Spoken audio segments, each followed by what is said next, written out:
हाल के दिनों में दुनिया ने मध्य पूर्व के भू राजनीतिक परिदृश्य में एक नाटकीय बदलाव देखा है। इन परिवर्तनों के केंद्र में इजराइल है, एक प्राचीन भूमि जिसका आधुनिक इतिहास जितना जटिल है उतना ही मनोरम भी है। वर्ष 22वां इस क्षेत्र में एक महत्वपूर्ण मोड़ लेकर आया। इजराइल, जो कभी रूस और यूक्रेन के बीच संघर्ष में एक तटस्थ इकाई थी, ने अपने रुख पर पुनर्विचार करना शुरू कर दिया।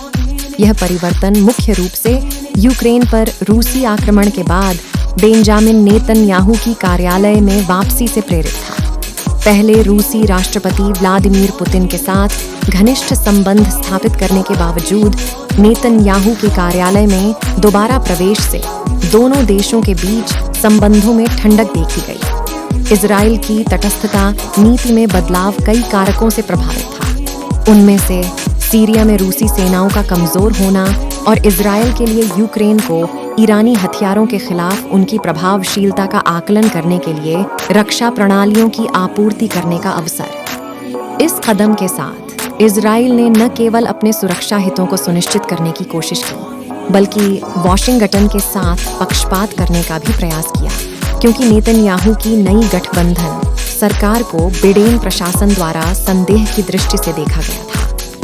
22 अप्रैल तक आगे बढ़ते हुए क्षेत्र में स्थिति तब और खराब हो गई जब यरूशलेम के अलक्सा मस्जिद परिसर के अंदर फिलिस्तीनियों की इजरायली दंगा पुलिस के साथ झड़प हो गई। इस संघर्ष के परिणाम स्वरूप 152 फिलिस्तीनी घायल हो गए, जिससे व्यापक संघर्ष की आशंका पैदा हो गई। रमजान और यहूदियों के फसह के उत्सव के ओवरलैप होने से तनाव बढ़ गया था।